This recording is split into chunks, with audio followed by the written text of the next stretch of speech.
bicara soal doa, itu tidak sekedar kita melontarkan kata-kata ke udara. Ya, lagi sekali, bicara soal doa, kita tidak sekedar melontarkan kata-kata ke udara. Tapi bicara soal doa itu yang paling menentukan adalah sikap hati kita.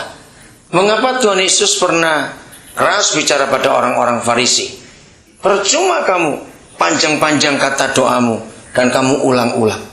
Dari hal itu kita belajar, ternyata doa itu tidak ditentukan dari kata-kata kita, tapi sikap hati kita.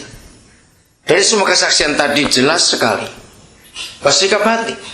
Pak Yoja berdoa karena mengandalkan Tuhan. Andi juga berdoa karena mengandalkan Tuhan. Itu sikap hati itu.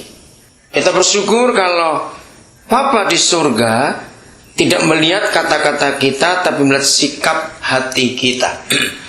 Mari kita lihat satu ayat dulu, Keluaran pasal yang ke-33 ayat 17. Berfirmanlah Yahweh kepada Musa, juga hal yang telah kau katakan ini akan kulakukan. Musa berdoa, tetapi Bapa menjawab, bukan doa, tapi yang telah kau katakan ini akan kulakukan.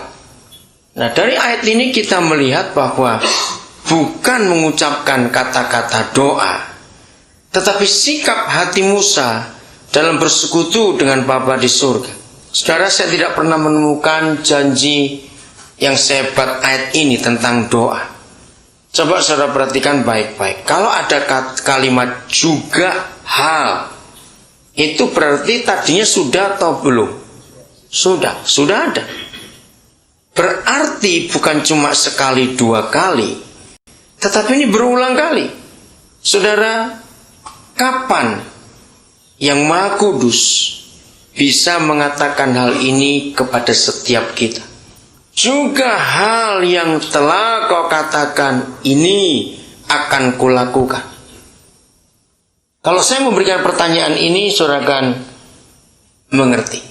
Kalau gitu, siapa yang nuruti siapa antara Yahweh dengan Musa? Nah, berarti Yahweh menuruti Musa. Orang Jakarta bilang gila ini. Masa yang Maha Kudus nurutin manusia? Tapi inilah buktinya. Nah, saudara, hanya hati kita sendiri yang bisa memungkinkan hal ini terjadi. Lagi sekali, bukan perbuatan kita, tapi hati kita. Bukan perbuatan. Renungkan ini.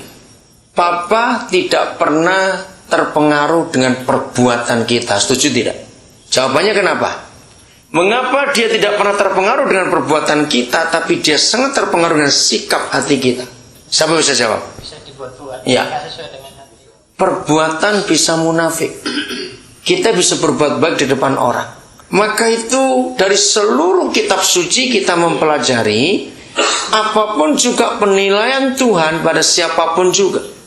Ambil contoh, sekurang-kurang ajarnya Daud, sesalah-salahnya Daud. Kenapa sepertinya Tuhan itu membela dia? Betul nggak?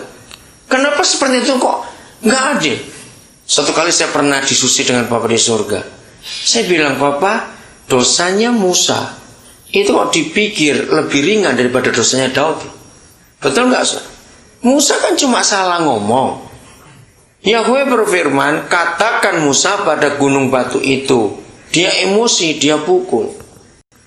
Toh kalau kita lihat, Yahweh nggak rugi apa-apa dipukul ataupun diucapkan. Tapi kenapa marahnya begitu fatal sehingga Musa dihukum tidak masuk Kanaan? Nah, Daud kurang ajar betul. Itu mencoreng nama Tuhan, merusak nama Tuhan, betul nggak?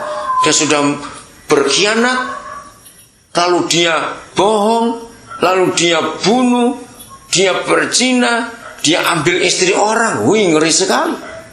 Nah, dari situ kita belajar ternyata sikap hati. Musa dihukum seperti itu karena dia melanggar kekudusan nama Tuhan di depan orang Israel. Tuhan memerintahkan kepada Musa, katakan kepada gunung batu itu. Ketika Yahweh berfirman itu, seluruh Israel dengar. Katakan.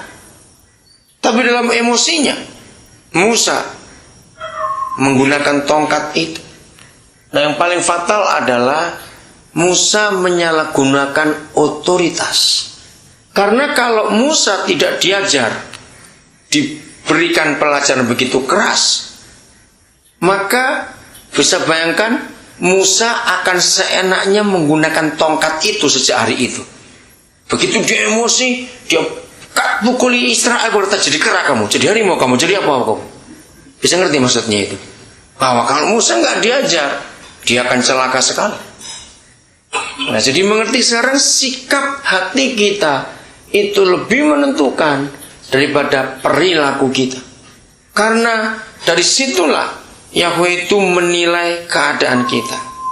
Nah, saya menggunakan kalimat ini. Jadi saudara, kondisikanlah sikap hati kita sedemikian rupa sehingga Bapa di surga bisa melihat hati kita dan Dia bisa melakukan apa yang kita katakan kepada Dia.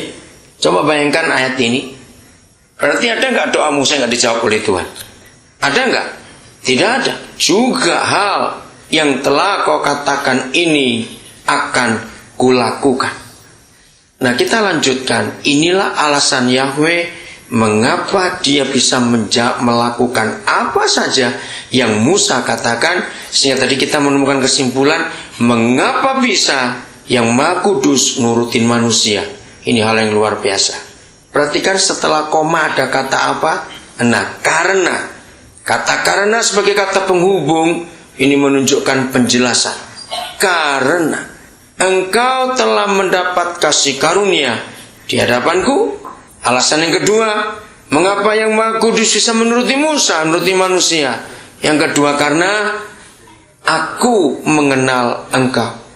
Mari kita renungkan ini. Berapa waktu yang lalu saya pernah menyampaikan hal ini kepada saudara. Kalau malam saat ini Roh Kudus ingatkan, mari kita belajar lebih dalam lagi. Nah, sebelum saya sampaikan, kita belajar dari dua penyebab mengapa yang Maha Kudus bisa menuruti Musa atau Yahweh bisa menuruti manusia. Mari kita cari satu konsep atau prinsip di hati Tuhan kita. Pernahkah saudara berpikir begini? Ternyata Papa kita di surga itu adalah satu-satunya pribadi yang paling bisa memanfaatkan kesalahan itu jadi berkat. Coba renungkan kata ini. Papa kita di surga itu satu-satunya pribadi yang bisa memanfaatkan kesalahan itu jadi berkat. Salah satu ayat yang paling mendukung hal ini adalah Roma 8:28. Yang belum tahu atau lupa baca. Roma 8:28. Jelas sekali dalam firman itu Yahweh berfirman, kita tahu sekarang bahwa Bapa di surga bagaimana? Turut bekerja dalam berapa hal? Segala hal. Nah, dari kata segala hal itu tahu, termasuk yang salah maupun yang benar, yang baik maupun yang jahat. Pokoknya segala hal, segala perkara. Untuk apa? Mendatangkan kebaikan. Bagi siapa? Orang yang mengasihi Dia. Nah, dari ayat itu kita melihat ternyata sesalah-salahnya sebuah keadaan, sehancur-hancurnya sebuah peristiwa, serusak-rusaknya suatu hal, ternyata Bapa di surga selalu turut bekerja di dalam semua itu untuk mendatangkan kebaikan. Wah, itu sangat luar biasa. Saudara, kalau pepatah dunia mengatakan kalau nasi sudah jadi bubur, artinya apa? Ya sudah terlanjur, sudah nggak bisa diapa-apakan lagi. Tapi Papa kita bisa buat jadi nasi lagi bubur itu. Oh, nggak ada yang ngamen. Nah, itu artinya Roma 8:28. Dari kejadian, kalau Senin kemarin kita belajar soal Taman Eden, Papa menempatkan manusia dibentuknya di taman itu. Saudara, baru berapa saat begitu indah hubungan itu, dosa datang, masalah timbul. Apakah langsung rusak semua? Memang rusak semua. Tapi lihat, Papa kita bisa buat itu